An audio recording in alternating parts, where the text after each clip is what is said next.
Hello. It's just you and me now. Oh wait, Nate's here. You got a Nate. Will we get a Paul is his computer going? Woo! Yes. Wow. Paul's here. Okay, welcome to the show. This is the first inaugural episode of what I guess I've just today been thinking that maybe I could call Paranoid Android. You know, that word's already got some good recognition in the world. I had a long 3-hour-long talk with my friend Nate last week about artificial intelligence, computers, the future, et cetera, and then in the past, Paul, Evan, and I have talked about similar things, and we've talked about we should do a podcast. It's going to be half about sewing and half about that kind of stuff, but I don't know. I just thought we should do this. I was like, I made a calendar invite for you guys. That's how hardcore. You know me. You know I don't schedule anything. That's very serious. Mm-hmm. So this is serious, yeah. So, I don't know how to start this, and I don't really have a plan for what we're going to talk about. You told me that Nate is working on machine learning stuff. So maybe, Nate, you could talk about Yeah.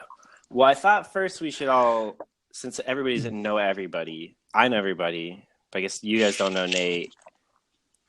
But I thought maybe the best is Paul. You haven't said anything yet. You want to just say it? You want to just make a noise? Hello. Okay. So I thought I thought that in general we all feel some itch deep down about technology that something's not quite right. And I thought that the Paranoid Android song encapsulates that feeling. Both the ecstasy and agony of connectivity.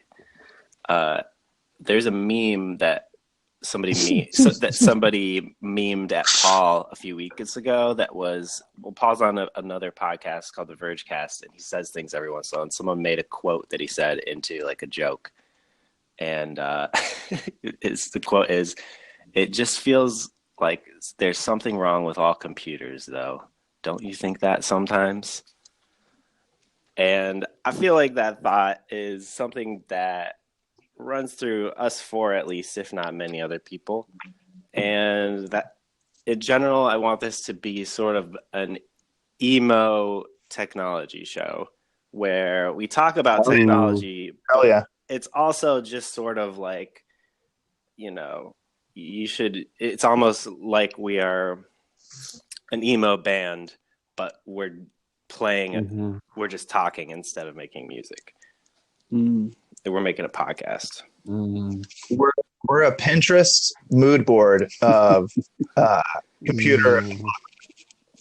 So so I don't know how we should, for the audience, like I don't know if we should like say who we are, and then like I don't know, we could eventually we should have intros, and then do you want to go first? Jump off from there, Evan? Sure. My name's Evan Rogers. I work at Engadget, which is a website about technology stuff, and I process a lot of data on a day-to-day basis. So I'd say my job is a lot of data processing. I'll just say me. I mean, the people at home already know me. The people who listen to this, but I'm Ryan. I like technology too, but I'm squinting my eyes at it really hard.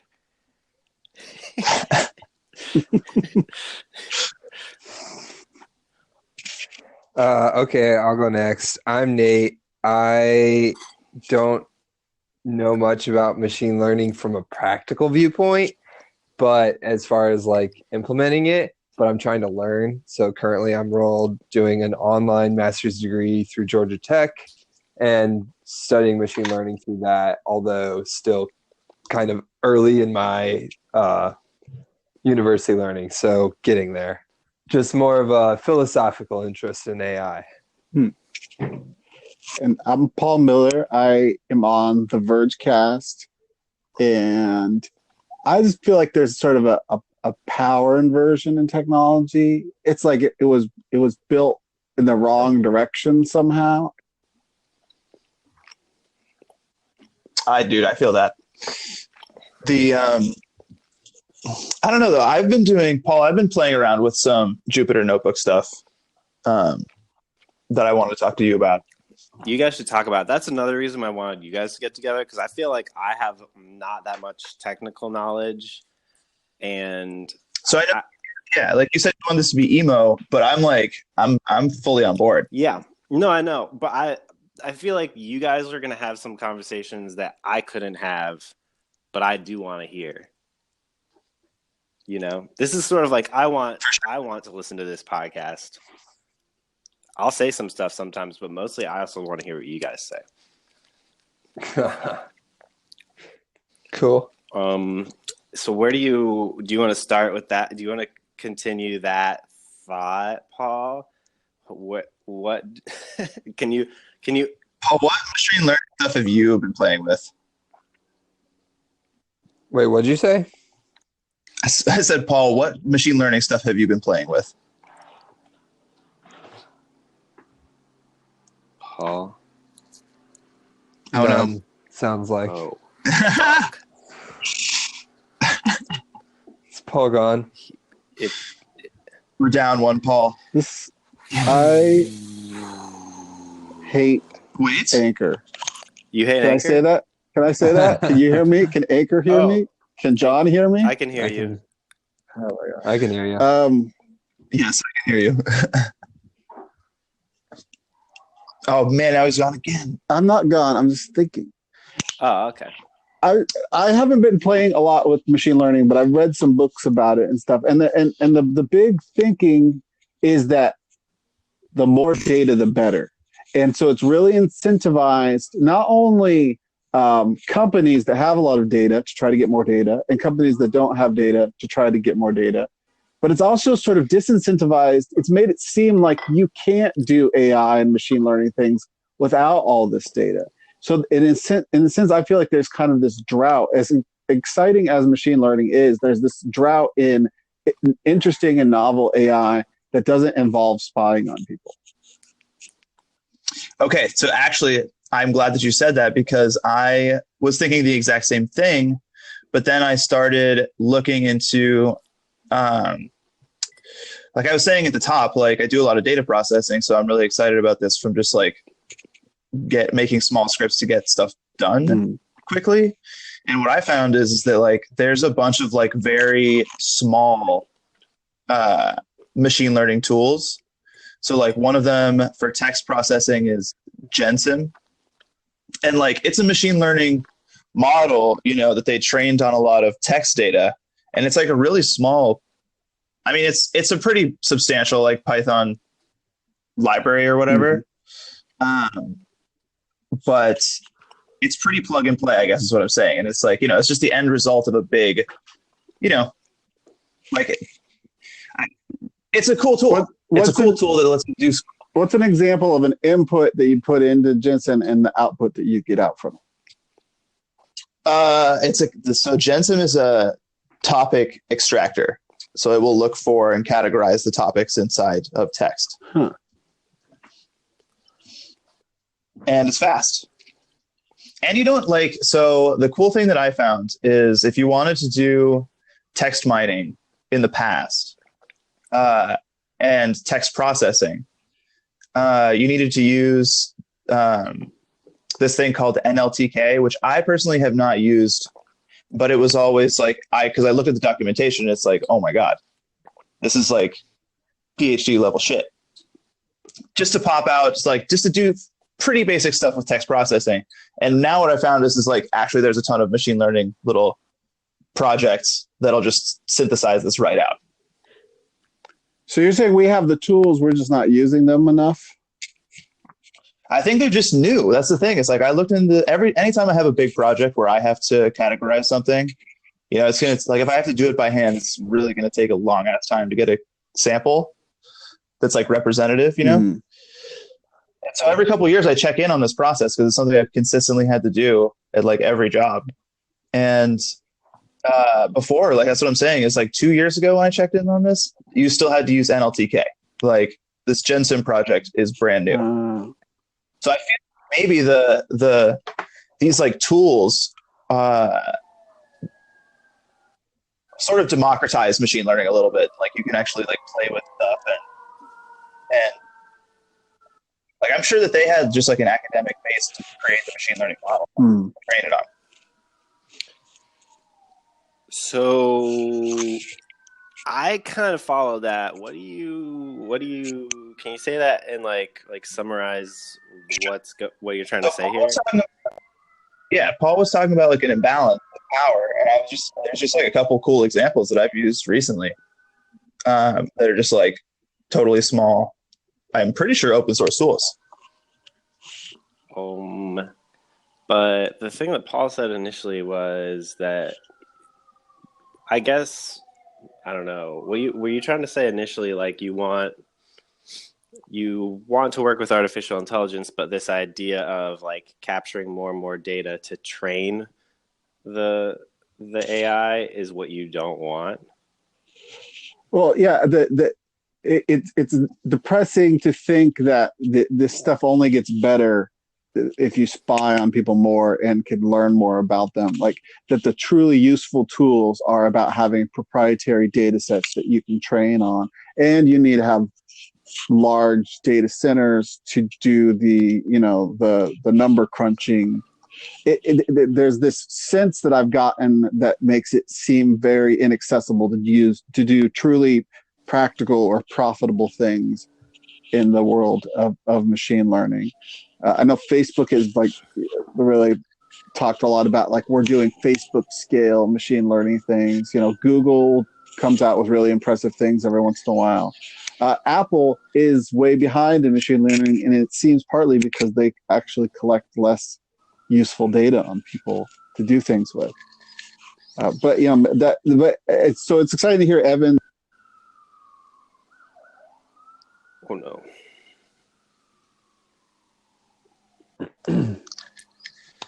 Sorry, you cut out. That's interesting. I'm wondering, Paul's not here to answer at the moment, but I'm wondering, is it really spying if all of these people are agreeing to this? It's not really spying. It's everyone saying, here, take all my data and provide me the service that you say you're going to provide, which is let me look at other people's Facebook pictures, basically. So I hope that Paul's still here. I see that like there's this like societal shift coming. Like I wonder, does it, I feel like we're gonna be the old men being like, damn kids giving up their privacy, and they're gonna be like, what the fuck's with you old people? I would disagree. Like moving into the future with us or something to that regard. The place where I would disagree is in the whole concept of consent. Like you were saying, like people are giving this over, but the whole deal with consent is that if the other party has like considerable power over you, it's difficult to give a truly honest consent. Like you can't really just like not engage with, like, for example, like the Amazon terms of service. Like you could try, but to be a professional working, living American, like you kind of can't. You know what I mean? Like you have to use Google to do stuff. Well, that's true to some extent. Like maybe your employer uses Google, so you really have to have a Gmail account and use their services. But a lot of people live pretty extremely and in this regard, and they don't let it creep into other areas of their life. Maybe they use DuckDuckGo or something like that. Or I'm not an expert on minimizing Google or Amazon or Facebook creeping into your life, but I know just you can do it, and it's not necessarily going to make it so that you're unemployable or can't participate in modern society. Mm-hmm. But you do probably give up some comforts that are immediate. Yeah, well, so part of my point, I guess, comes from thinking of like a more perfect world. What would a more perfect world look like? And right now, I feel like the world is kind of run by like 5 or 6 companies. In insofar as the things that matter most to most of the people I know, as far as technology, it's basically run by very, very large companies. And so I'm imagining a perfect world or a more perfect world that has way fewer of these monolithic, super powerful corporations. And in that world, the data that's available for machine learning type things is basically, I have my own personal data. Oh no. Paul's got to come back. I think he's going to say my own personal data that I have, and then I can decide when I want to mix it with the group. Wait. I don't understand the world, and I can't do podcasts like this. This is ridiculous. Yeah. Maybe we're going to switch to Skype if that's better. But Discord, we can just record locally or something. Yeah, this is pain, and there's so many other options. But Discord, I had not thought about that. So everybody talks to each other through Discord and makes their own local recording. Yeah, I just like the idea that this is recording on the cloud, and then I can hit publish when I'm done. That's pretty good. Yeah. I know. But I'd like it if it were a better connection, for sure. I mean, this is basically the only place I can. It's not my fault. This is Anchor. No, I believe you. Because I hear you guys consistently, and I just did a podcast recording from this very room perfectly over Skype. Maybe we'll switch to Skype after this, because Skype does recordings on the cloud, and then it can be a video show. Video show. All right. Well, and I could use like a real microphone. Like I could have a mute button. Which, by the way, Anchor, mute button, True. Please. Skype sounds like a drink of fresh water. It actually sounds. Never thought I'd say that. Anchor, but we'll see. Should we? I don't know. Does everybody have Skype? We could switch now if you really want. I don't think I have it. Wow. Paul's having Anchor problems. That's just the situation. Do you guys have Skype? I have Skype. Let me see. Let's maybe we should resume on Skype then. Do you want to do that? Yes. Sure. Okay. In about a couple minutes, we're going to be back, and Paul's going to finish his thought about how data should actually work. Personal data versus public data, right? Yeah, something. Okay. We'll be back.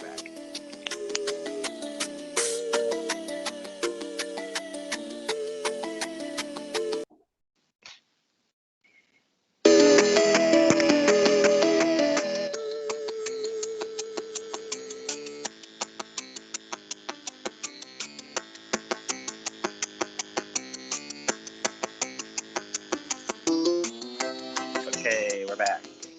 And we're on Skype. This is now a Microsoft production, right? Hell yeah. Azure forever. Yeah, sure. Okay, so when we last left off, Paul was saying basically how he envisions the future, which is not a oligopoly, but many diverse businesses, and that also people's personal information. There would be a difference between personal information or personal data and public data, and you would somehow carry all your data on your person or something. You cut out before that you were basically went into exactly what you did with the data. What I was trying to say is that there would be the main types of data that you would have would be your own personal data that you've chosen to collect through various methods, and then open source data sets, right? But there wouldn't be closed data sets that would have a ton of information about a ton of people, or at least there'd be fewer of them. And so I guess my question or my curiosity is, what can we do with machine learning that can make use of a personal data set that I have combined with an open source data set? You know what I mean? Like without taking all the information about me, um, and everybody else to then make correlations between all that data to come up with any interesting results. What can we do with smaller sets of personal data? That's an interesting, Paul. I think that'd be very cool if you had like a corpus of everyone's data, and then your data was like a modifier or a personalizer on top of it, and like you had ownership of like the key that you would like license out to a thing to like use your personalization data. It'd be cool if you could make it into like a binary blob or something. Of your own data? Yeah, like you couldn't like reverse parse it really. That'd be cool. One of the things Ryan and I were talking about last weekend when we had our chat, is my mic shitty or something? Is it okay? Nah, it's good. You're fine. Okay. We were talking about how, of course, there's all this cloud-based computing right now, and kind of with that, all these centralized data sets and all this centralized processing that's happening. However, I was saying maybe we'll see in the future with things like self-driving cars, a lot of that processing and that data come back down into local systems, because that will just be more efficient to do it locally than to have to send everything back up to the cloud to be processed. Oh, is this a red light or a stop sign, or is this a baby with a stroller? You don't want to process that up in the cloud. You want to process that locally where the actual thing is happening. So maybe we'll see that more in the future with the data too.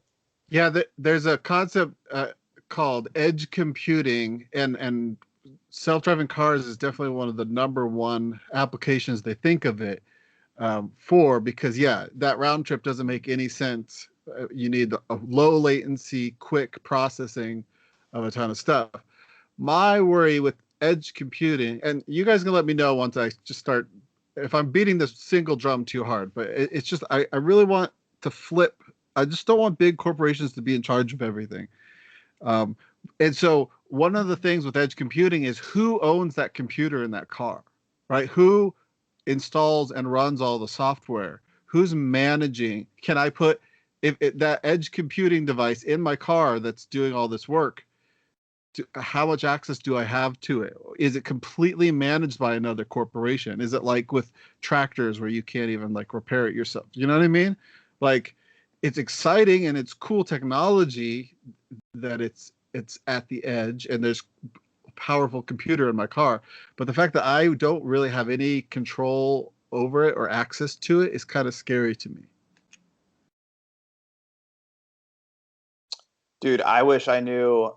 I wish that there was some kind of like organizational principle for your data. Like people have talked about, what is that phrase that they use where someone's like a fiduciary of your data? Custodian? Fiduciary. I don't know what that word. Well, like a third party is like legally required to like, like a fiduciary agreement, like there's some kind of situation where the other party is like legally bound to represent you in the like their purpose is to represent your interests legally.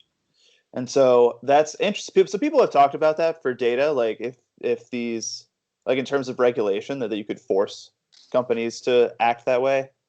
But then the data still like lives away from your person, like you have no agency over it. So like, yeah, I would prefer to be more towards what Paul is talking about, where like there's like a little booster pack on my computer that just holds all my data and I can lease that out as I feel fit, or like release the key. One thing that maybe, I think this is the same topic, and that I've heard a lot of from both people who are like hardcore, cryptocurrency nerds, like into capitalism stuff, and then also people who are like into like socialist ideas and stuff, is both of them are like calling for decentralization in all kinds of ways. in less, like you're talking about, less like concentrated power, more dispersed power. Mm-hmm. That to me feels like, even though there's like a lot of like mean things to be said to all the people who are into the cryptocurrencies, it's still like everybody has this hunch about decentralization as being a good thing. I don't know, any ideas about that? Like, I feel like that's one thing we can unite on is like distributing power, or like decentralizing power somehow, right?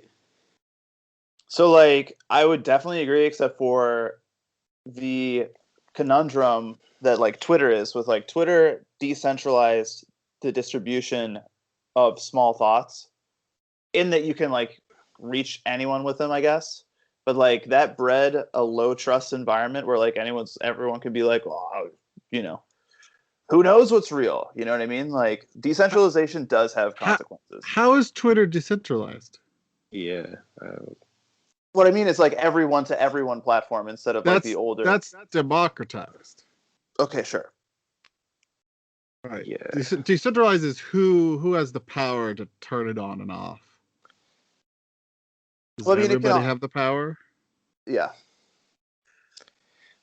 But you see what I'm saying, though. When the power was like distributed down to the individual level, it created a low trust environment, which is different. But I'm saying like the trust element in this question is definitely like a thing. I mean, do you want to drive on a street where I could potentially also be driving on the street and I've modified my self-driving car software? I mean, me personally, I'm for it. Right.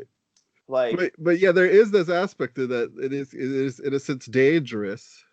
Um, you know, like, and they talk a lot about this in the crypto world. Like, there's this idea in like Bitcoin where you are your own bank, and that's like part of the what makes you have like sort of power in the system. Like, you can't be stopped because you are literally your own bank, but you at the same time you have all that responsibility of safeguarding your private keys, and you know, being this custodian. In a sense, you have a lot more work to do and a lot more, in a sense, burden on you, and that's like what comes along with that power. And you can easily screw up and lose all your money, you know, if you don't know what you're doing. So there is there's that, yeah, the trust aspect, but then there's also just the responsibility aspect that makes decentralization difficult. man, it is actually tough to like manage your own keys and shit like that. Ooh, man, I actually have not checked on the price of Bitcoin in like a hot minute, and Like, It hasn't done anything. it's just chilling. It's just chilling. But and so I guess to there's bring it some- back to machine learning. Oh, go ahead. Yeah. Well, I was just gonna say there's some other tricky parts about decentralization, like if you look at the power consumption of Bitcoin, how much power it consumes to do what it does versus what something maybe like Visa does, and it doesn't have to rely on long transaction times, or it doesn't consume nearly as much power as Bitcoin does per transaction. So there's other little intricacies too, maybe. yeah. Like maybe it's less efficient. Yeah, it's true. Isn't that one of the arguments for? Oh, sorry, Evan, you're muted. Oh, sorry. I was just gonna say that Bitcoin is like version 1 code. Like, there's other blockchains that don't suck so much juice. Like, it just is old.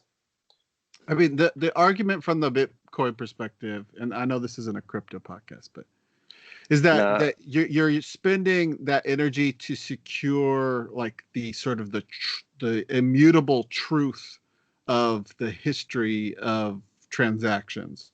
So it's not just processing payments like Visa. You're also securing like a money supply. So you're, in a sense, taking on a lot of the responsibility of like a government that has vaults with gold, you know, that kind of stuff. What about the governance of Bitcoin? You know what I mean? Like, when you talk about like we're talking about fundamentally like decentralizing data, but it's interesting when I was like really paying a lot of attention to Steam. Like I learned a lot about how their governance functions work, and it's like pretty crazy. Like who gets to decide like what happens with Bitcoin or what happens with one of these things? Well, And like, yeah, go I ahead. mean, Bitcoin, in a sense, the governance is the truth is what the network does. It's what consensus is. They talk about like a Schelling point. Have you heard of this? This is a pretty fun concept. A Schelling point is so. Um, uh, if I was going to meet you in New York and we both knew the day, but we didn't know the time or the place, where would you show up and when? Don't know. Like, take a guess. Like we're both like we're trying to meet up. So where are you gonna go to try to find me, and what time are you gonna be there? I pick freaking noon, I guess. Sounds like a good sharp time. Having you muted again, sorry. It's fine. I was just gonna say, I mean, times. I don't know. I'm thinking about the statistics. Like maybe Times Square at noon. I don't know. Most people, most time. Yeah. So apparently the number one is Grand Central at noon. For me, I would have thought Union Square because I spend a lot more time in Union Square. But the idea is that you want to arrive at the place where everybody else arrives, or that the most people arrive. And that literally is what Bitcoin is. Bitcoin is just a bunch of people running software on their computers, and they are securing money in a sense, and that money only exists, and they're only like part of the true Bitcoin network if they pick the network that everybody else is picking. Does that make any sense? Yeah. Not for me, but okay. Nobody's in charge. It's something that emerges from enough people agreeing, really. And that's what makes me feel like, I don't remember who said it earlier, but Bitcoin's old technology. Well, everyone's still voting on that technology essentially with the network. And so it's been around a pretty long time and we haven't seen a whole lot of practical use of it yet. It's just like a betting platform. It's a gambling platform. Well, I mean, it's the undercurrent. It's like the underwriting for a lot of other networks. Do you know what I mean? Like it's the asset that a lot of other like networks sit on top of. I don't know what that means. No. Yeah. So that's what value is what you're saying. Sorry, I couldn't hear you. What? Yeah, you get turned into a bot. Oh, I said, so that's what's giving it its value is that it's like the parent platform, basically. I think that definitely has something to do with it because, like, you need well, what I will tell you is connected to like the cash processors, right? Like, if you want to buy Bitcoin, you like basically have to use Coinbase if you're like a normal person, and that's where the money comes in. That's that's a value. That's a connection to. It's a bridge to the regular financial system that has value. And then if you want to get in on another platform, the easiest really way to do it is just to buy Bitcoin and then buy whatever other thing you're interested in.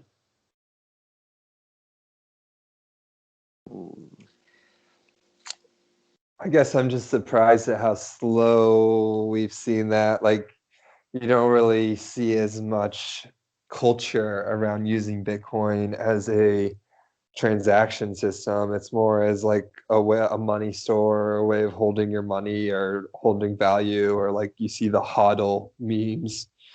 So well, hodl I don't is know. definitely over. I would say hodl gang exploded into the sun. What? No, hodl still is a very strong meme in the Bitcoin world. You think so? Okay. Yeah. All right. I mean, if Paul thinks it is, then I believe it.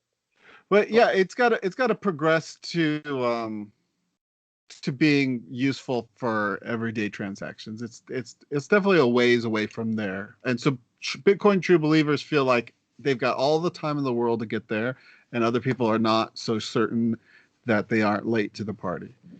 But like on a broader, try to trying to bring this back to machine learning. So like there's an aspect of with data, right? One reason that it's nice to be a big centralized repository that's gathering data is that you need all the data to kind of be in the same format and have the same, like, it's, a bunch of data from random people who sampled it themselves is sometimes like not very helpful, because you might have a bunch of like built-in errors in it that will kind of screw up any results of what you try to do with the data. And maybe I'm too focused on this idea of data is the same thing as machine learning, basically. Like, do you need this?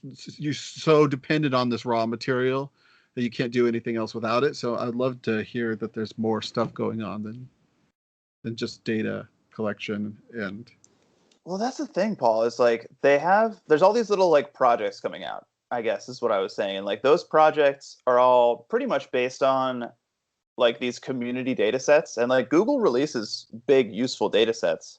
And like to train up the stuff that you need for these smaller programming tools doesn't require like Google scale data. It just requires like a couple of good production grade data sets, to make, the data is not the end product, I think. The trained machine learning algorithm is the product. And luckily anyone can make that. And I don't think there's a lot of like, so like what Google and Facebook need to do is like model the huge numbers of variables about an individual person. But I would say like most use cases don't need that. Like advertising is probably the most data hungry use case you could probably think of. okay. Because you're trying to predict what somebody will be interested in. Yeah. There's just so many facets of a person, and like algorithmizing that is just so complicated. But like for the text topic classifier one, like that's such a narrow use case, but so goddamn useful. Like just being able to slap a big ass bunch of text and just ask it like, what is this about? Is awesome. And then there's also just like the classifiers for all the imaging that we've all seen and stuff like that. And like, those are out there.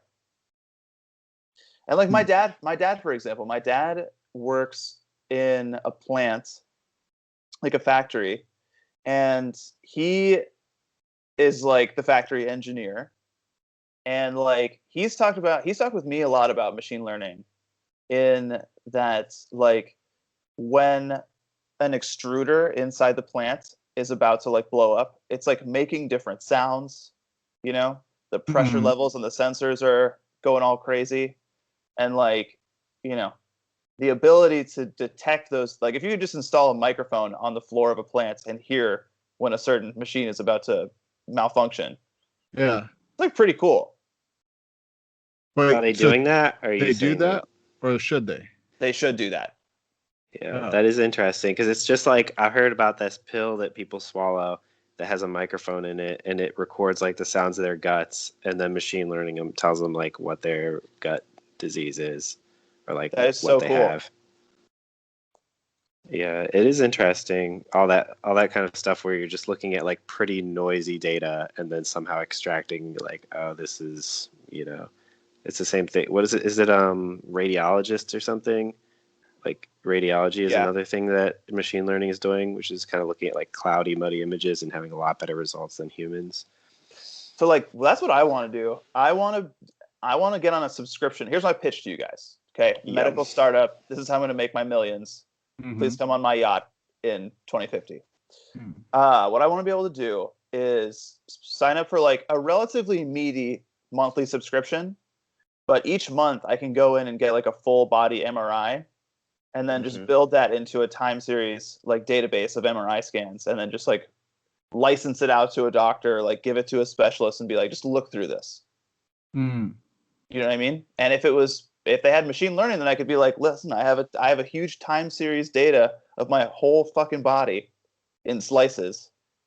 If I could just keep running that through, I'm sure like the second something like happens, my model would be like, yo, there's a weird tiny nodule in your lungs or something. Huh. Why Aren't isn't there something MRIs like really expensive? Well, that's why you need to amortize it over a number of people and also monthly. Wait, yeah. So how much is an MRI? I was asking my boyfriend about this, but I don't remember. He's a med student. I think it's like, well, all hospitals are different. You guys should listen to Vox's reporting on how hospitals gouge you. But if I was just gonna spitball this out of the back of my mind from some dark place I can't remember very well, sounds like probably $8,000 a pop to get like a full body MRI, which is a shitload. So you just do it once a year, and that would be your time series, or once a month? I would love once a month, but yeah, once a year would even be great. Well, maybe there are other metrics that could tell you things like you have a lung node module other than having to get an MRI.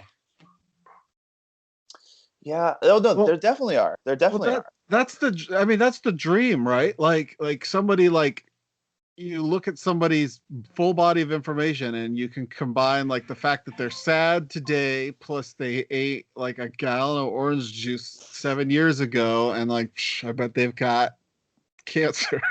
Yeah. Like I don't know, like obviously you need more data than that, but like theoretically you can combine genetic information plus behavior information plus symptoms, and then you've got a pretty good way to guess what is wrong with people, right? Yeah. Or are we just way more complicated than that? And so I don't think so. And I think that like the way, you know, Mert is a med student. He goes through all these tests, and they basically, Paul, what they learn is like a diagnostic classifier system. Like if you have these symptoms, then this, you know? So I would say it's like extremely automatable. The difficult thing is like, you know, a lot of what doctors do is get you to like tell the truth. Just like, you know, just ask like, do you smoke a pack a day? Well, yes. We're like, okay, well, wouldn't you, if it was truly private, if it was all staying inside the app, like, wouldn't you be more likely to tell the app the truth? 100%, I think. So why So can't I think that'd be better. This exist? I guess just WebMD exists. Yeah, I was going to say it's WebMD. I don't know what information WebMD actually has. Do you know what I mean? Like, what is that site? It's corpus? very confident that I have cancer and brain damage. Right. Yeah. I don't know if I would necessarily go. Well, on I a don't know long if enough WebMD time is scale, you go-to. probably do. That's true.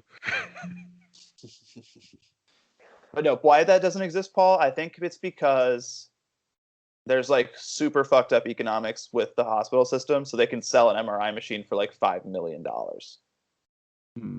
Even though, like, honestly, you know, they pump out airplanes, they can pump out MRI machines. We need decentralized medical computing, like Bitcoin for medicine. What would that be? Oh, One thing I think about though when you guys are saying this too is like the way that, like you're saying, like the way that they can look at MRI data and then say like, oh, this one has cancer, this one doesn't, is because like 1 billion people have volunteered their very private information to train this stuff. And so I guess I think like in the future it's going to be like a real ethics problem around like whether you're sharing your data or not, because that your data will add up to like the more data you have, I guess theoretically, you know, there's people who argue against this, but the more data you have, the more powerful it is. And so like not volunteering your personal MRI data for everyone else to use to train like the public AI that reads MRIs is kind of rude, right? And so not sharing is rude.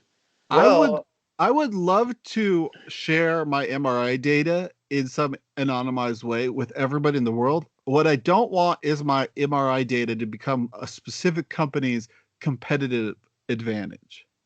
Does that make sense? Yeah, that's a huge problem. Yeah. I Well, that's agree. the thing.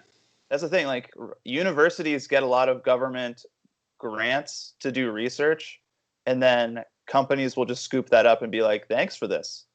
and like the taxpayers paid for it. This happens right now, like with medical patents. Well, we should definitely abolish the patent system. Yeah, I've heard you say this recently.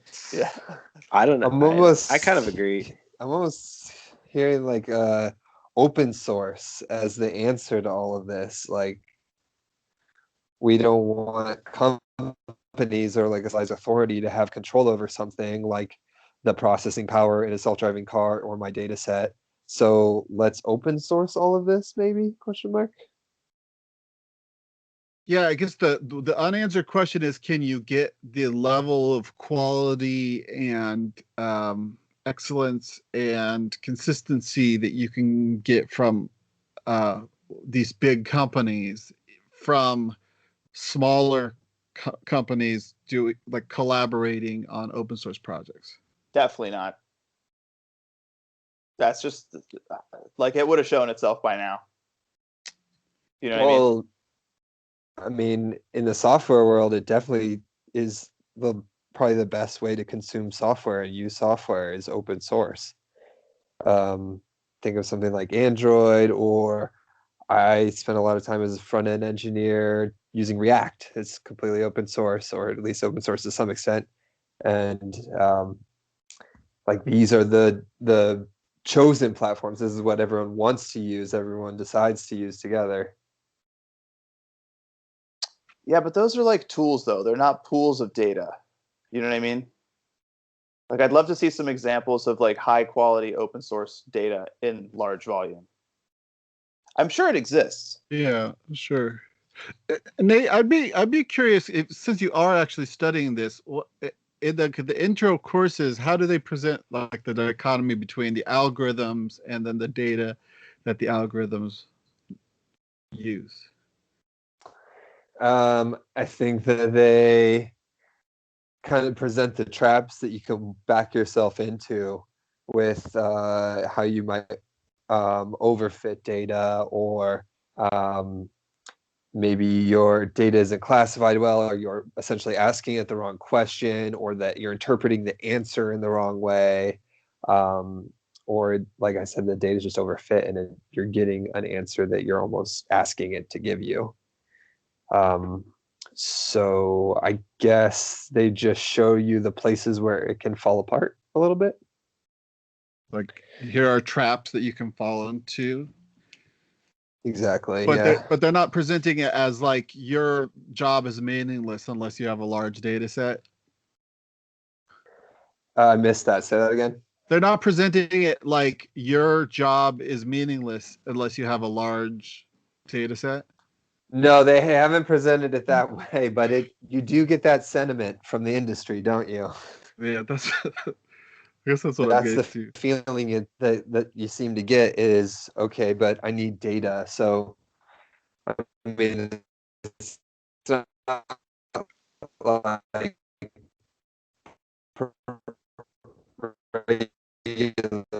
programming where you can just start with hello. So there's an extra requirement there that makes it a little trickier, I think. Yeah. Did Nate glitch out for you guys? Yeah, that was a big glitch. Okay, I didn't understand it. Sorry. It's all good. It's all good. No, that's fine. So should I switch this topic? What's your next topic? What are other topics? What else you got? I guess I kind of wanted, I don't know, I wanted to ask, Nate texted me about this after we had our long talk, and I didn't even know what this meant, but it sounded like a good conversation starter. I think I kind of have, I kind of know what it means. You said, why are there no more von Neumann machines around the world, or other types of them? So you said? Yeah, so we got into a pretty heady space in our last conversation.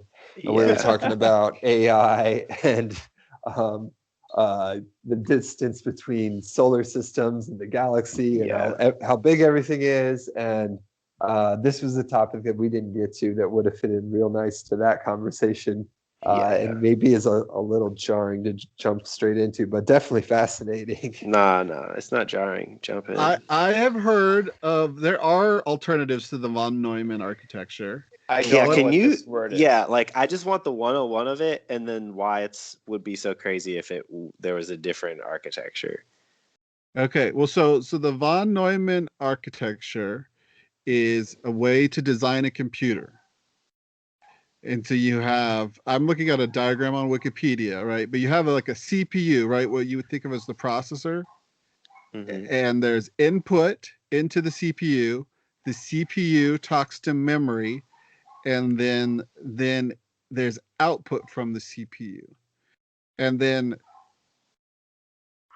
differently, the Harvard architecture has instruction memory separate from data memory.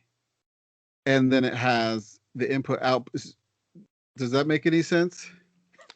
That's a different Okay. architecture.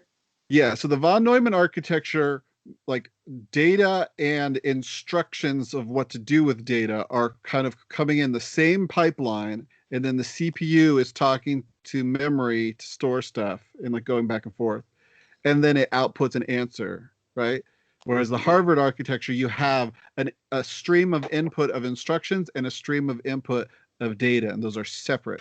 So that's one example of a different architecture. But the thing is that the von Neumann architecture was designed in the 50s or 40s or 60s or something like that, and basically all computers use the von Neumann architecture.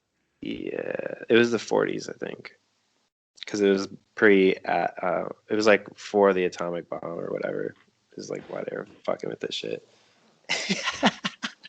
Well, Um, what would the proposed differences be? Yeah, like why would that change? So, like, I guess I don't know. Can you say it any more simply? Like, for is there any way to get more dumb? Well, I don't know if this is exactly correct, but like when you're doing a computation, right? Like here, like a computation is like I'm going to add 1 plus 1, right? Or let's make it more complicated. Let's add 2 plus 3, right? Okay. So we have the instruction. What I want to do is I want to add. That's the instruction. The data, the things I want to work with, right, are 2 and 3, right? Mm-hmm. And then the output would be 5. So in the von Neumann architecture, you would basically, I mean, the typical like assembly instruction would be, I want to add the thing that's in register 1 to the thing that's in register 2, because the CPU is actually going to run instructions on what's inside of the memory, right? So it's basically saying there's two addresses, 2 locations. Find which numbers are in those 2 locations and add them together. That's an instruction for a computer. So the way that instruction gets in is through the input, right? And so the way the numbers get into those locations would be also from the same input. So the first thing you'd ever tell the CPU is put the number 2 into address 1. Then put the number 3 into address 2. And then that would be the first 2 inputs. And then the third input would be, say, add address 1 to address 2. And once you say add address 1 to address 2, an output will go out of the computer, and it will say 5. All right? Does that make sense? And so then I'm guessing, I don't know a lot about the Harvard architecture, but I'm guessing how it would work is there would be a way to put numbers in the data, and then there would be a separate way to tell it what to do. They want to all go into that same stream of inputs, of instructions. And like, so what's in the world, in the alternate reality that back in the 40s, von Neumann had his shit, and then some other dude came out, Harvard, and it was sort of like they were both out there. Like, well, how do you think the world would really look that different? What things would we be living with that were running the Harvard architecture that would be fundamentally different than von Neumann, and what's the advantage and stuff? I don't really know. Like, there, if you go further back in time, there's the idea of the Turing machine, right? You guys have heard of that? Yeah. So that's Heard of it. that architecture is just one long strip of paper.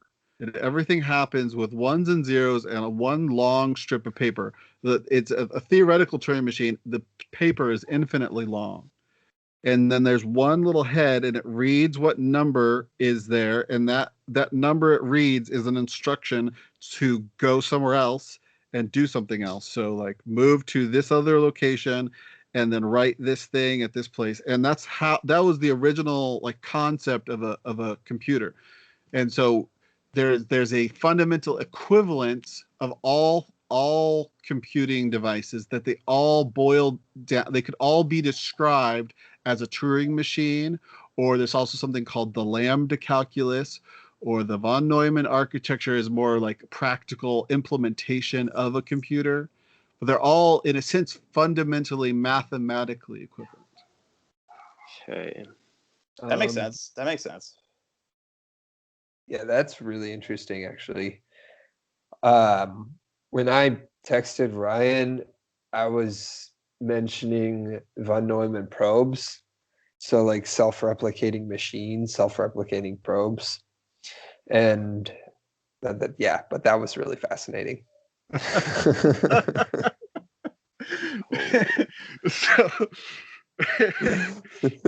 So you weren't talking was about a person who thought of other Neumann. things other than computers, is what you're saying. Oh.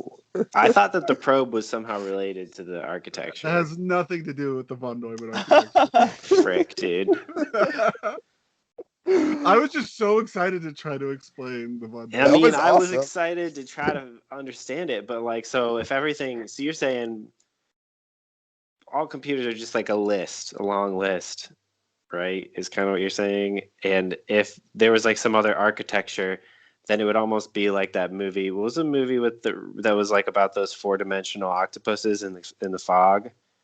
Yeah. Oh, Annihilation. not Annihilation. Not Annihilation. Arrival? Arrival. Yeah. So you're like, you want if you want like some sort of computer that's like not linear. I don't know if it's linear is the right word, but like basically you want computers thinking on the level of those octopuses, like calculating things at multiple places, like four-dimensional thinking. Is that what you're imagining? Like, is the limitation of like this classic architecture is sort of Me? Are you talking to me? Yeah, when you just feel it out, like what do you feel like Oh. this world would be like? Is it more like we're living in a world that our computers are more like those octopus brains? Well, there is like you said that list concept. There is a concept of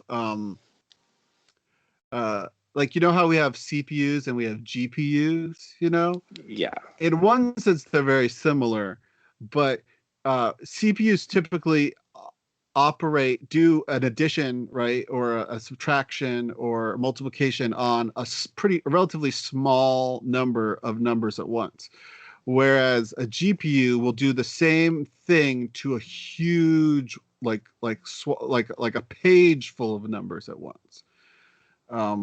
And so there's these differences. There's like parallel processing, and then there's like super parallel processing, which is kind of like what a GPU is. So that is one way of thinking of like a different computation. But yeah, like I don't know. I don't really have any thoughts of what would be a truly alien computation method.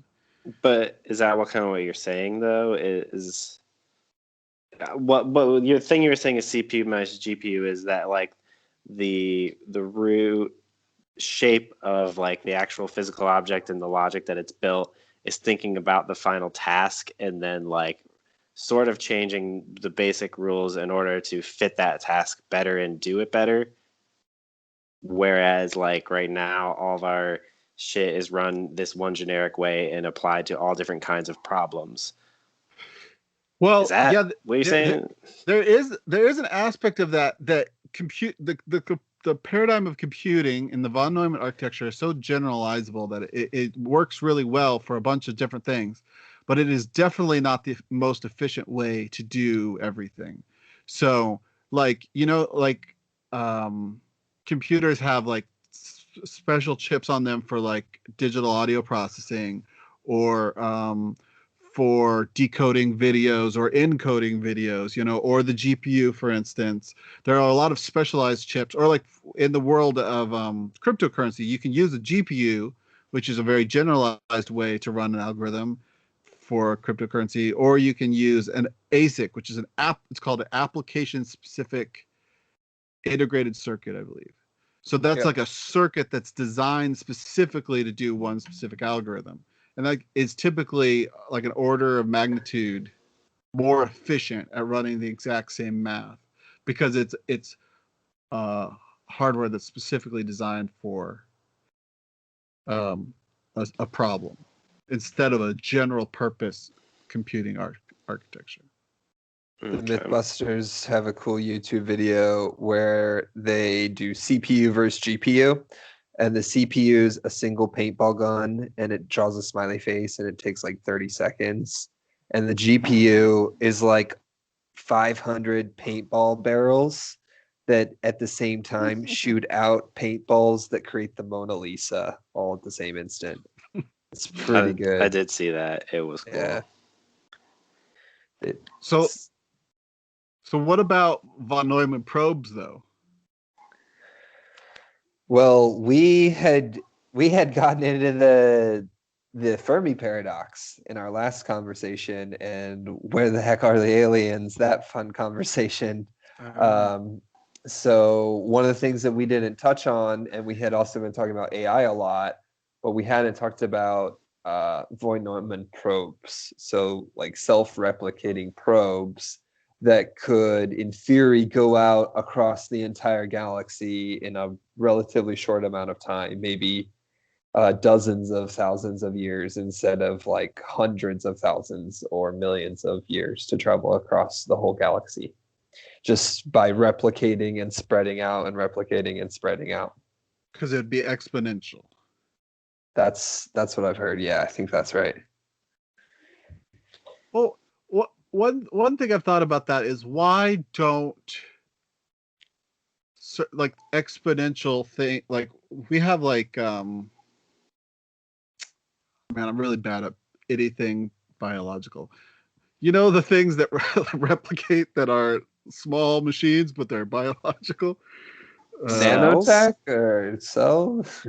Bacteria? Bacteria, yeah, things Bacteria. like that. Oh yeah. A virus is just doesn't meet the technical standards for being alive, but it replicates. Right. Okay. Yeah. So why don't those just run out of control? And like, why isn't there a gray goo that like evolved on its own? Yeah, there's an interesting balance. There seems to be a balance somewhere just woven into the fabric of the universe almost, that everything's kind of pointed against something else, and somehow there's a balance that comes out of it. I think that instead of seeing we do see exponential growth, but if you zoom out even further, what you're actually probably seeing is S-curve growth. Dude, I'm so glad you said S-curve. Ryan, do you know this S-curve thing? Nah, but this is exactly why I wanted to have this phone call, just so there were things that I had never heard of, but both of you are excited about. A hockey stick graph, right? Like an exponential curve, you start out really slow, and then all of a sudden you start picking up, and it goes vertical, right? The Rakers Wow special. Right. Well, what we actually tend to see in nature is, and in everything basically, is that the exponential goes up vertical for a little bit, and then it levels off fairly rapidly. It's the mirror of how it started to go exponential. It levels off with that same curve up top, and now it flatlines at a certain point. Because if everything was exponential, everything would just be completely out of control. It would all be like, hurtling towards infinities. So you think I think we're probably surrounded by von Neumann machines. I think that it would be advantageous for them to be really, really small and undetectable. What do you think about that? Have you guys heard about breathing in them prions? Cryons? Prions, Prions. I've heard the word. What are they? They're proteins that they can make you extremely sick. Like, there are prions that they're just proteins. They're just proteins that are like the super secret shape, and they'll kill you. Like, they have all these like special procedures at the hospital if someone has like a prion disease. Like, the reason I found out about prions is there was like a news post that was like, wow, we just found out that your eyes are like majorly contagious for prions. Like, if you have a prion disease, like, they got to watch out for your eyes. Huh. So you're saying these are possibly aliens? I mean, listen, if they self-replicate too. Like, you know what I mean? Like, otherwise it would obviously be gone. Mm. But it's literally just like a Tetris block, a tetramino or whatever, that just wrecks you and self-replicates. Huh. Oh, Look it up. It's crazy. You know how tardigrades, water bears, right? Mm-hmm. Everybody loves a tardigrade. They haven't. If you go into your Bitmoji, like, there's a tardigrade Bitmoji with like your guys with their arm around a tardigrade. But they're those tiny animals that are like indestructible. You can burn them, smash them, and they're everywhere, right? They're all over the world. And we thought they were aliens. We're like, there's like, amateur scientists being like, they're probably aliens. And then real scientists are like, nah, we can see the genetic legacy to like other animals and stuff. But just to take it the conspiracy one step further, if you if you were like probing on another planet, you would write a sort of genetic code that's like a fake backstory. You're like somebody, you're a fraudster. You're lying about like previous employment. You're like, yeah, I used to be related to this animal. I used to be related to this. You study our animals and you write a fake genetic backstory. So the tardigrade looks like he's been here all this time, but the tardigrade maybe he's only been here for like, a couple thousand years. And that's when the von Neumann machine showed up, which was, maybe it looked different before it got to the planet Earth, and it adapted to look like our animals at a microscopic level. I mean, if you're intelligent enough to disguise yourself in such a way, you've got to be bordering on sentient, right? And I feel like if you were a sentient robot drifting through space for billions of years, you'd probably go insane. Well, what? I thought Why? Don't you think? No. Okay, if you were drifting through space for billions of years, wouldn't you go insane? Who knows if they're actually drifting through space? What if they're on some sort of hyperlink field with all their other brothers in some VR world? They're just in a chat room. Their body may be drifting toward the planet Earth to become a tardigrade, but their mind is in playing Fortnite with their buddies. So I've become fairly well convinced that there is no causality faster than light, and therefore you can't have information transmitted faster than light. That sucks, but that does make sense right now. But I just feel like that's got to be one of those things we're gonna feel stupid about in the 10,000 years or something. Like, yeah, I think we might find a way around it.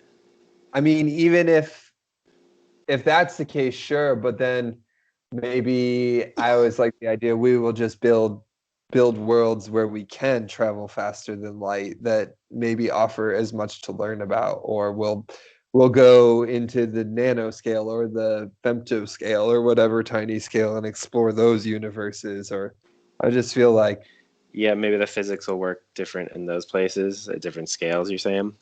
Yeah, maybe we'll find other ways to explore the universe so that we don't feel like we're just stuck here on Earth or whatever. I don't know. Have you guys heard of light cones? I've not heard No. of light guns. in special relativity, a light cone or null cone is the surface describing the temporal evolution of a flash of light in Minkowski spacetime. So there's basically there's if you're out of a cone of light, you're out of the as far as space, you're far enough away from the light in space. It's almost like it doesn't really. It's kind of like it doesn't exist for you because it's completely unlinked from your causality. It's completely unrelated to the chain of events of what is going on for you. Anyways, I don't know. For some reason, after I heard somebody actually describe light cones, I felt really. It just seems very unlikely to me that there's anything connecting us faster than light. I'm looking at this Wikipedia page. This is lit. I need to dig into this.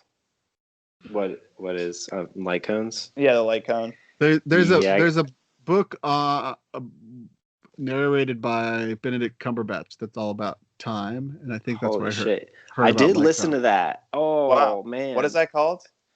Isn't it On Time or something, or something like that? It's a really plain title. I listened to it too. I think. In Time. No. What was the author? I'm trying to find it.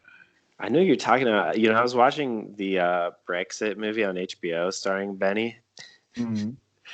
And I swear, does he have 12 tones going on in his vocal cords? Do you know what I'm talking about? He's got a low note, he's got a couple wheezy high notes, and it sounds insane. It's I don't know. Let me know if you think he's so. Got an S rank larynx.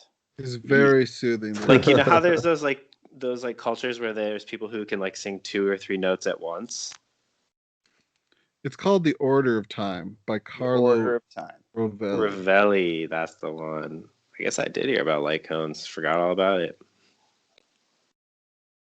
It was like a particle of light outside of your universe. Nah, but it was complicated. That book is he tries his best to make it simple, and he does a really good job, but some things are just hard. If I ask, where is the Colosseum? One possible answer is, it's in Rome. If I ask, where are you? A possible answer might be, at home. To reply to the question, where is something, means to indicate something else that is around that. Maybe he's talking about light cones right there. It's freaking Dr. Seuss level. It's tough. I'm trying to make food, and then also wrap my head around this at the same time. It's too much for one person, dude. That happens to me sometimes. I'll listen to a podcast and I have to sit down and listen. Yeah. Sometimes because that's you have to paint some real pictures in your head, and if you're doing that and chopping Brussels sprouts, it's dangerous. It can't happen like that. You guys, there's another really good answer for the Fermi paradox. Huh? Yeah. It's that if God created life on Earth and He only created life on Earth. Yeah, I mean, I'm just saying it would explain, because it makes sense if it's likely that evolution leads to life, given enough chances, and there's definitely enough chances in the universe. It seems like there'd be a lot of life out there. Paul, what do you think the API calls for God are? Where's his IO? Oh my gosh. Wait, what does that mean? Prayer. That does make sense, actually. That's a pretty established. Also, do you get that by an ID? Blood sacrifice is clearly an API call. Okay, that's Think true. About it, that's right? true. Yeah, 100%. Also, apparently, grain offerings. There's also a scent aspect to sacrifices in the Old Testament. Okay.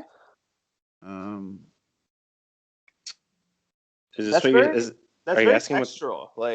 And the way I think of genetics is that instead of everything being descendants of everything, it's more like there's a Lego set that he used. He created a set of tools for how to, parts that he was going to make animals out of, and then he made all the animals out of a bin of parts, so that there's obvious correlations between them. It's similar to like a car, like a line of cars made by like a manufacturer. Like they are different species, but they have some parts and designs in common. Wow. That's a pretty great way to still believe in God and like genetics and evolution.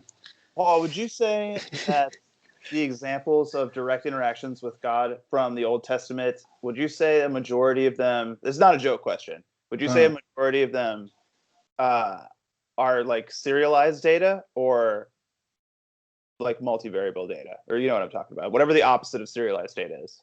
No, I don't know. What do you mean? Yeah, what are you talking about? Where like, well, I guess in like the blood sacrifice ones, it's like you do it or you don't, right? Or is there more to that? You know what I mean? Is it digital or analog? Yeah, is it digital or analog? Sorry, that's a way better way of putting it. Well, there's an aspect of I think it's digital. Okay. I think there's acceptable and unacceptable Right. is the metric, and there's a lot of factors that go into acceptable and unacceptable. But I think the outcome is digital in that sense, a yes or no. Mm-hmm. That's interesting.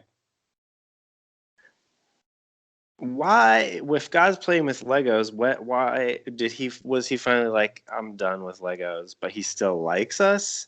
Or is God like a dad that grew up playing Legos and displays all of his old projects but doesn't actually play them anymore? You know, like he remembers fondly his days of playing with Legos, but now and admires them like art almost, but doesn't actually play anymore.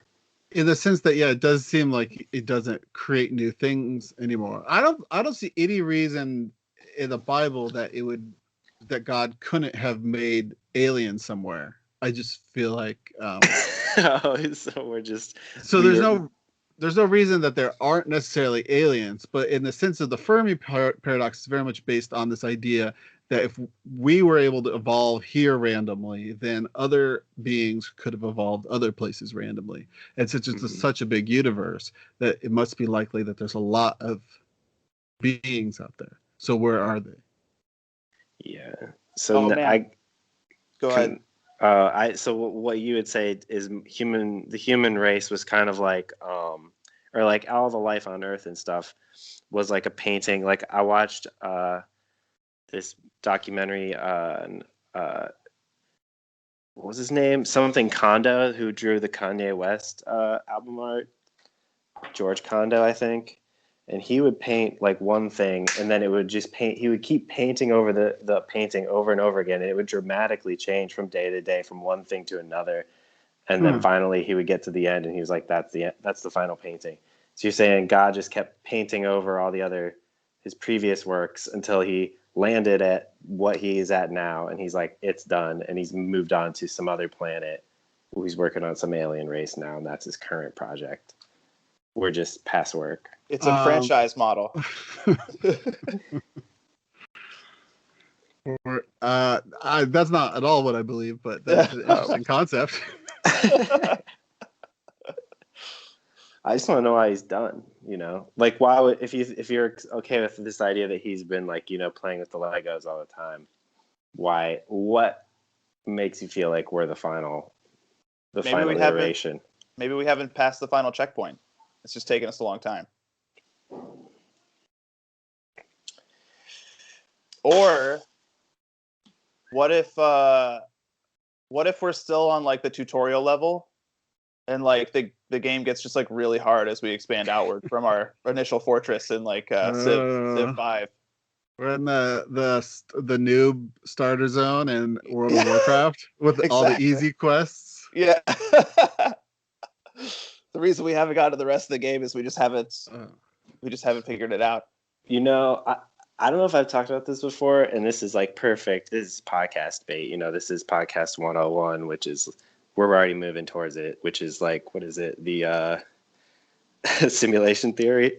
Oh, We're headed straight towards it. I have listened to so many podcasts that have brought that up to TBH. Is it okay that is it always fun to hear though? Do you always want to hear people's opinions on it? Well, no. You don't? I love to hear people who just like totally believe it, because then you're like, holy shit, I'm living amongst like total freaks. Like, I mean, maybe it's just like it makes me a little nihilistic. You know what I mean? It's just like it bends you towards nihilism in a weird way. It's not that I don't acknowledge it. It's just like, I guess. do you want to know what my personal theory on like why, why we haven't seen other aliens and et cetera, Yeah. If this is a simulation, I guess I'm thinking, here's what I'm thinking. In the There's no more future, RAM. We're out of RAM. All that the universe's computer could hold is this much. nah. Okay. Here's what I'm thinking. And I'm thinking that in the future, human beings are going to change so dramatically. They're going to be unrecognizable to what we think of as human beings, right? We're going to be fucking like digital ghosts, like weirdo ass combinations of animals. And then like, I can't even imagine what we're going to be doing, what kinds of things we're going to be doing collaboratively, alone, where we're going to go, etc. But we're going to have to make new human beings, or we want to replicate probably still. And I guess I wonder like what we're going to say should be the new start, like once we're designing humans and we're like so dramatically different form-wise. And I wonder if there's going to be, maybe we haven't totally figured it out yet, but we're like, maybe everybody should start off classic human baby with a body and everything, live some sort of full ass length life to like living to your like 70s, or just have a normal ass human life. And like this is the if you want to take it back to AI, this is like the training data period where you're just like taking information. And this is like the ethical way to make a new human, is to first put them through this like tradition of like having a body, experiencing a body. And then, but we're actually living in this time where technology is becoming closer and closer to us, so that you experience the slow, gradual movement of technology into your body. So you experience like a time in your life later when maybe you do implement some sort of like computer embedded technology into your body, into your brain, etc. So that like your relationship with your idea of how we merge with technology is like more visceral and nuanced, So like if we're Saint Peter is like a grading algorithm, and he's like, listen, you didn't make it this round.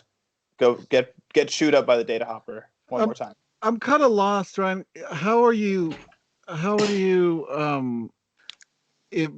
improve? You live this whole life, right? Yeah. Mm-hmm. So at the end of this life, what's the product? I know it's like you create a new baby that has built-in information from the first life? Yeah. So it's kind of a little bit like reincarnation?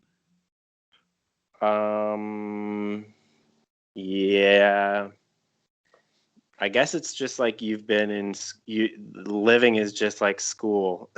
And then finally you actually, I don't know, then whenever you die, that's you actually find out that, this is 100 million years later into the future, and I don't know, you get some sort of introduction to what's really going on in the human race currently, and then you get to choose a new form. This is new birth. So real time, the time it actually is like AD 1 million, right? Correct. And in AD 1 million, when they want to have a new human being, they start a simulation, and in that simulation, they add an entity to the existing simulation, and that entity subjectively lives for 70 years to get all these experiences, and then at the end of that entity is born physically into the civilization 1 million years from now.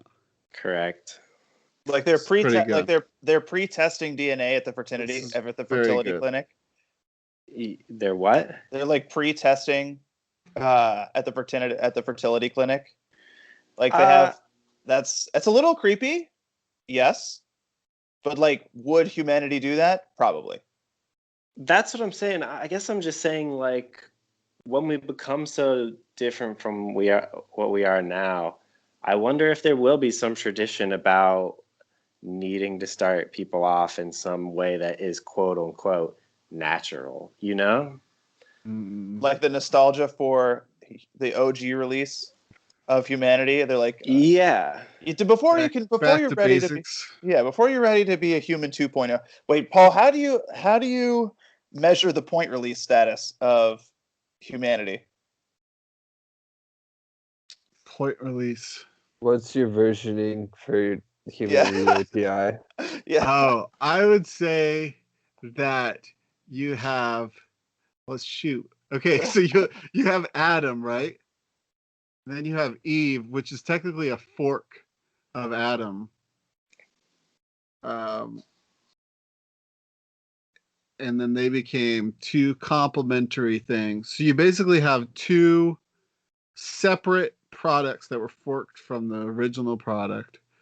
And they were 1.0 in the garden. They were feature complete and bug free.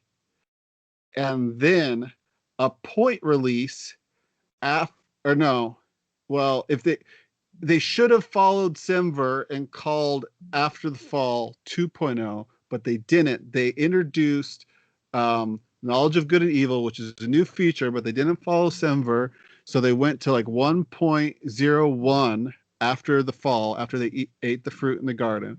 They were kicked out of the garden. They were, in some sense, incompatible with like binary or API incompatible with prior version, and they had a bunch of bugs now.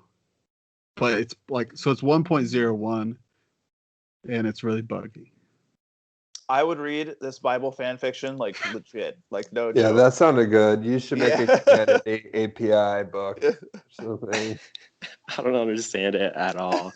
I'm glad you guys understand. So there's this concept called semantic versioning. So software, until its initial release, it's 0 point something, right? And then once it reaches 1.0, 1.0 is a guarantee of API compatibility in the sense that you can update the software but only change it in such ways that it's still compatible with like the old version. And if you're going to change the version of change compatibility, then you need to release a new full number release, so 2.0. Okay. So you're saying we're still in 1.0. Or 1.01 and we're buggy. But 1.0 was bug free. Okay. They added a new scope, 2 new scopes. Well, one new scope. Yeah. So I guess, my whole thing is that I actually think that if you think that way, that we're basically super, super in the future, and this is just like almost like a bar mitzvah, or like one of those like classic things that you just make your kids go through, like first confession. If you're, I don't know if you did that. What was it? What's the one where you eat the crackers? First communion? Yeah, there's first communion. There's something that's like a confession. Like you go to, I don't know. There's a first it's like a confession Lutheran that I had thing, to do. But yeah, it's pretty much like we're like, or like you the know Spartans put a kid out in the wilderness to see if they survive. Yeah. And like, I guess I'm thinking too in this future where it's just like ethical that you have to do this to people, let them live a normal human life. And also specifically in the time when we're like sort of letting technology like merge with us more and more, and like changing our biology actively.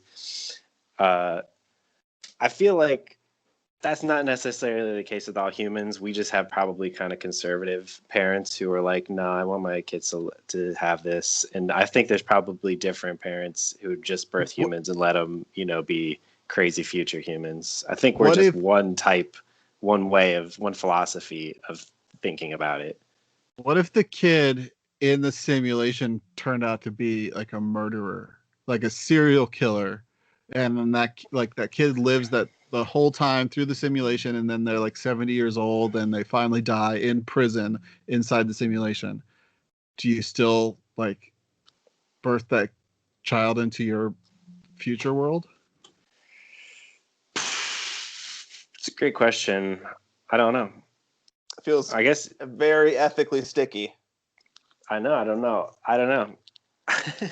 I'm not sure, but I guess that's a chance you take, Maybe your kid's going to be a murderer. I mean, and if you just think about it too, like this is all happening in a computer. So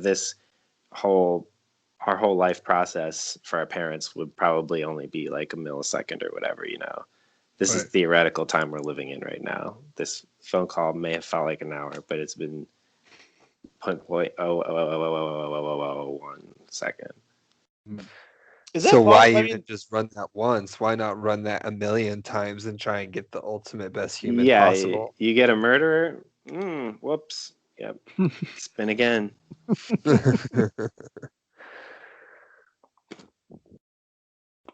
I like the simulation fantasies where it's like 1,000 years from now, we've like destroyed the Earth, and they're like trying to find a way, like a solution. They're like, how could we possibly do it?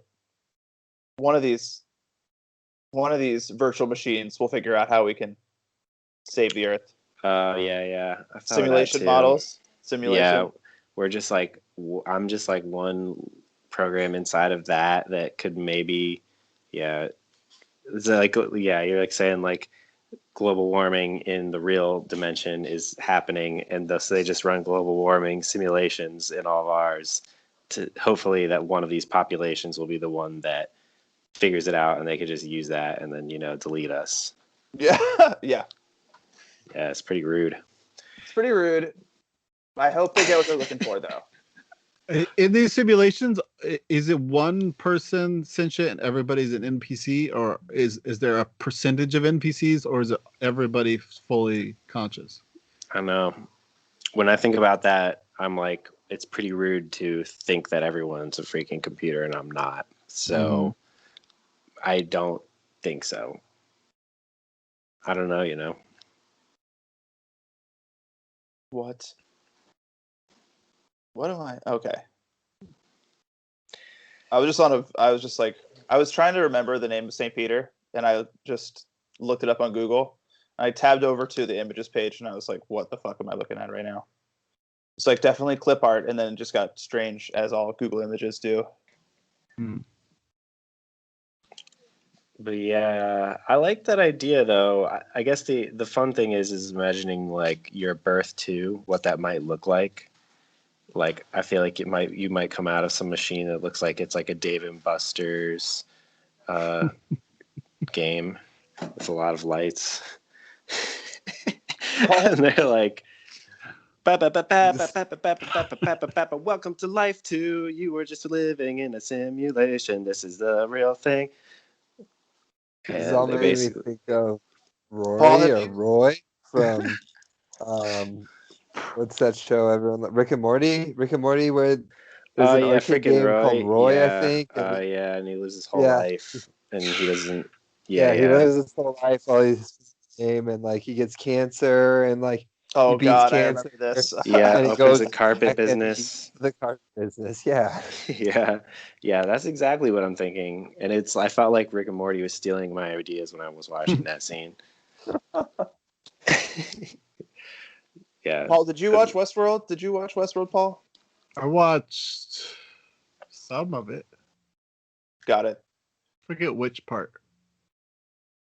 I think I watched half of season 1, and then I watched the first episode of season 2. Okay, I don't want to necessarily spoil it for you, I guess. I don't know.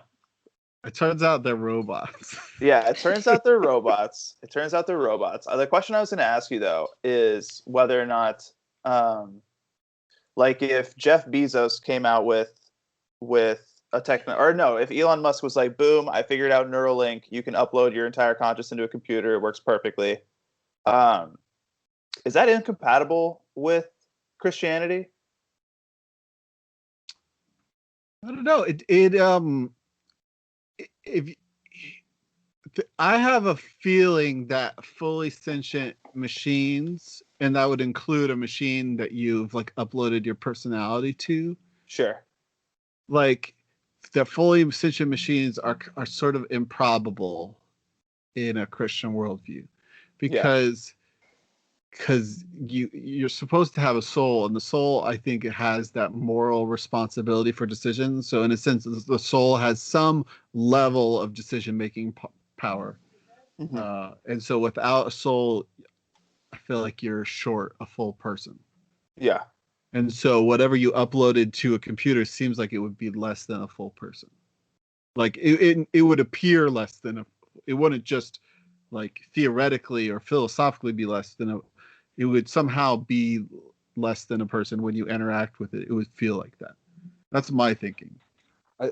He was asking about something a little different, though, I think, and correct me if I'm wrong, but he's asking about the Neuralink combining with your body and maybe becoming more transhuman. So should already have a soul in that case. Oh yeah, if you're just augmenting a brain, you mean? Yeah. Well, I'm totally into that. Let's say that I'm into like, that. okay, yeah. I mean, I'm definitely into that. That's just cool. Well, uploading your mind and letting it run somewhere else, I don't think would work. Well, It is my hunch. In a situation where, let's say, it's a literal human end of life thing, where you're 79 and you're like definitely dying. Mm. A one in, one out sort of thing, like body dead, Neuralink complete, robot opens up its eyes, you're now the robot. How does that work? Well, it seems plausible that a soul could just follow a mind around, but it gets kind of weird. Like, what if you had multiple copies, right? Once something is digital, you can have multiple copies of it. For sure. So I don't really know. I mean, I guess there's a theoretical sense that you could have a soul that is morally responsible for multiple bodies.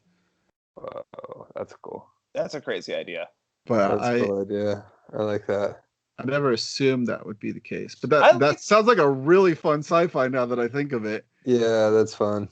Well, let's see here. There was that. What was that Netflix sci-fi? Man, I will never remember that. By the Wachowskis? What the fuck was that called? Where they had the chips that were like you could boot up your chip in a new body at any time. It was like a little bit of a hokey show. Oh yeah. No, actually, I don't know. It was not a movie. No, it was like a Netflix series.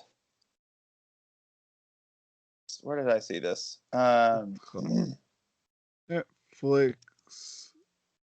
change bodies. Oh, Altered Carbon.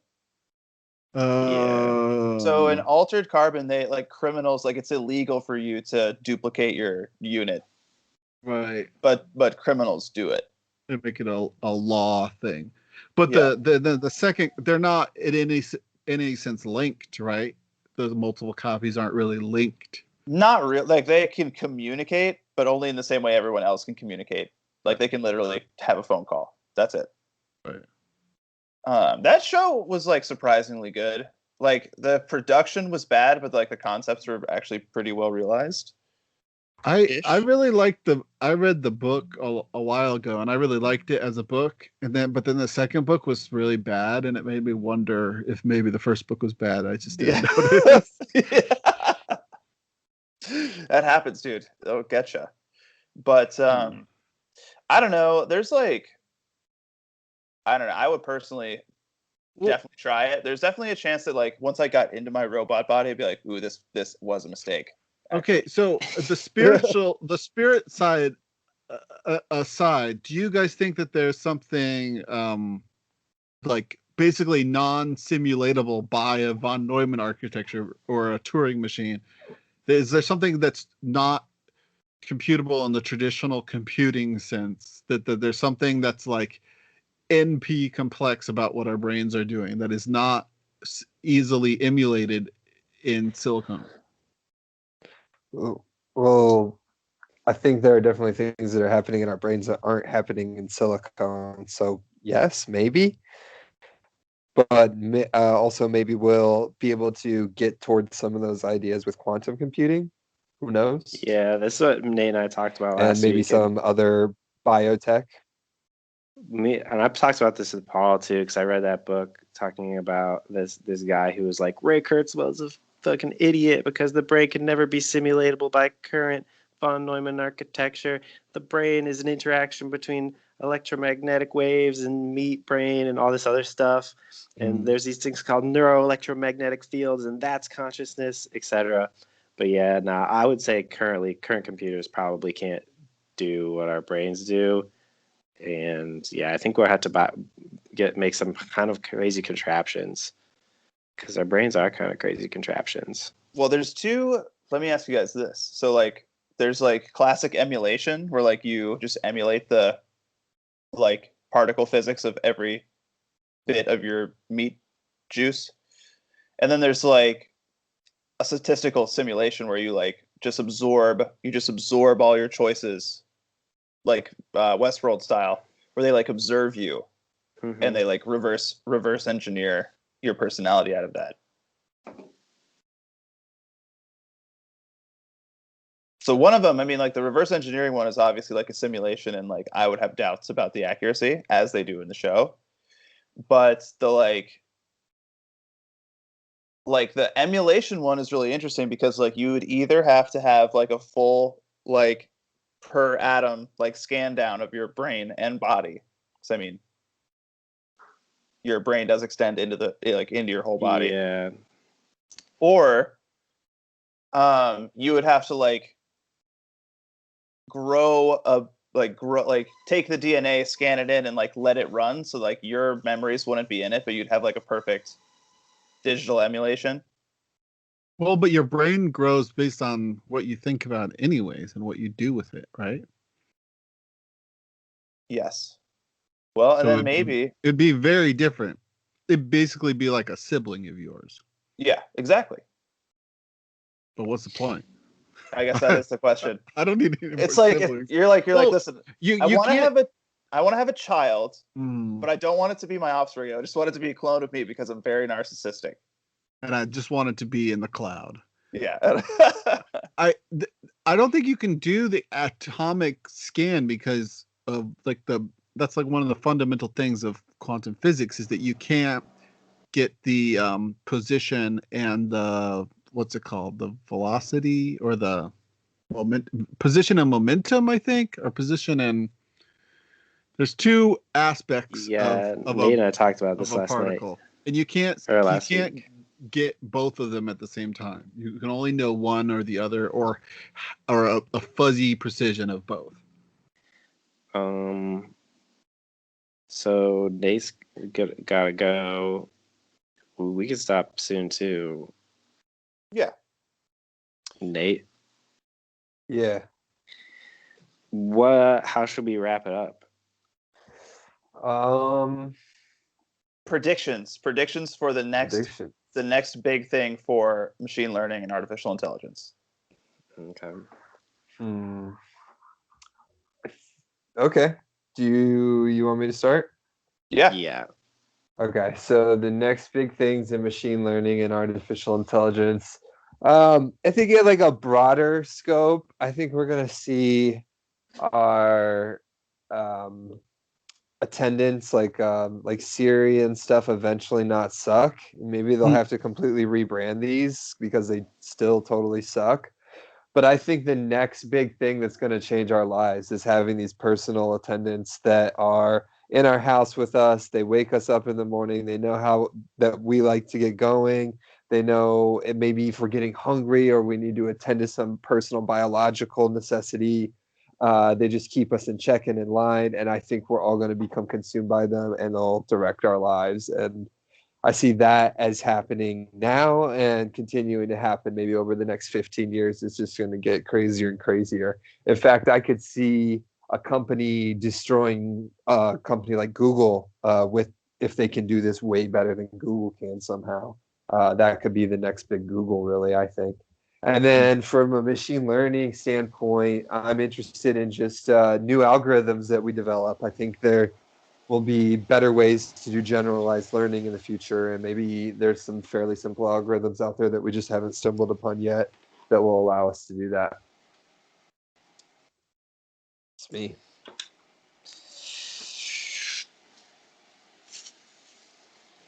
I want machine learning that is like kind of like a like that has an interface that's not physically but metaphorically like a steering wheel, in the sense that it makes decisions and you just kind of tell it, yes, that was a good decision, or no, that was a bad decision.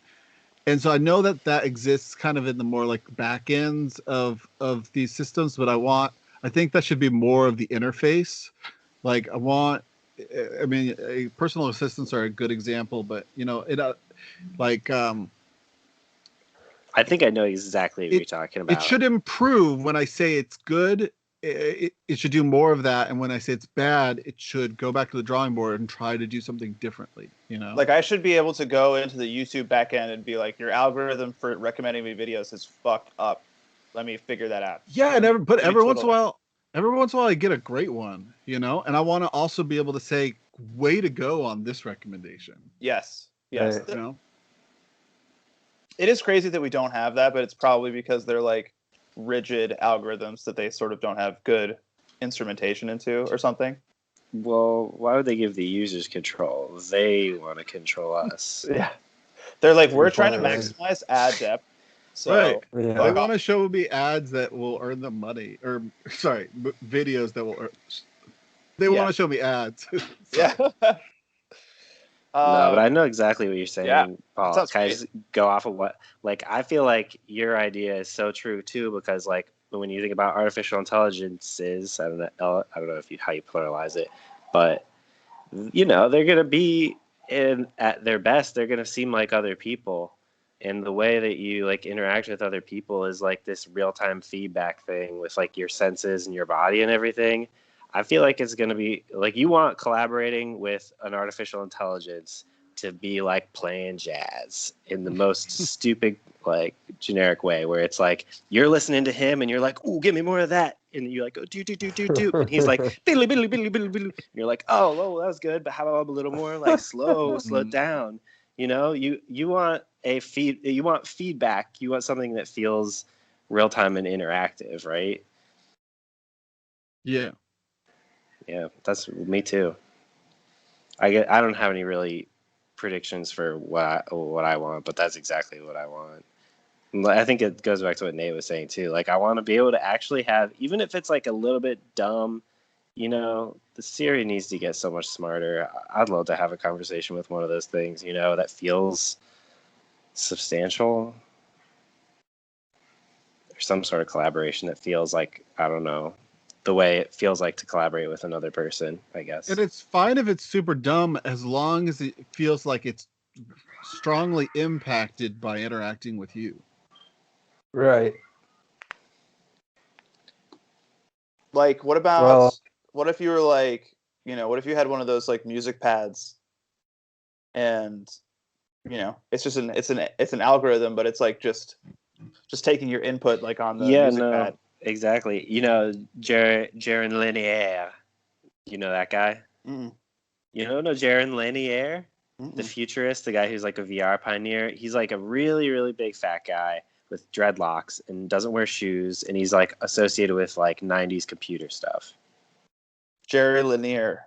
Jaron Lanier. Oh, he's got long hair, dreads. Yeah. You watch some Jaron Lanier stuff and listen to him talk about how that he wants computers to be designed more like instruments, and he like stresses like how it's just like the very like subtle details of instruments that make a good one good. He's like, that's the kind of interfaces that we need for computing, is stuff that feels like an instrument. because the best instruments feel like an extension of our bodies, and yeah, they really don't. Like, even though we talk about phones being an extension of our bodies, they're a bad limb at the moment. IMO. Yeah, I've been playing a lot of Pokemon Black 2 on my phone, and let me tell you, my hand, it hurts. Shit hurts. My prediction is just not even a prediction. It's that small little baby AI tools keep getting better and better, and the number of applications, like for everyday people and not just mega corporations for ad money, just become like way more and more and more and more. Like I think Procreate on the iPad is like using some machine learning algorithms to do like coloring control for photo editing. And I just think you'll just see like more of that, just like these tiny little tendrils of machine learning just infecting everything. That makes sense. That's cool. Okay, that's the first inaugural meeting of the show. Don't know what it's called yet. Think about, this is first band practice. Think about what that means. We were just tuning up our instruments, feeling each other out. Second, we haven't even really written any hit tracks yet. But it's really great for you guys to be here for this. And I don't think it's emo enough. It's not emo enough, but like I said, this is first practice. I think we had a few good moments where we could see the potential of this act. Would you agree? 100%. Yeah. All right. So we got to think of a name for this. I don't know what to call it, but yeah. And then we got to figure out like a time that we could do it every week, that works for everybody. But I am glad. I'm so happy you guys could be here and get together for this. Thanks for making the time. If you're listening to this, thanks for sticking through the tough times with the vinyl and architecture and all the stuff that we were really struggling to even imagine ourselves. I can't imagine what that was like for the listener. We'll see you maybe next week. I think we could do it before next week, from in a week from now at some time. Possibly. What do you think? All right. Yeah. Let me play the theme.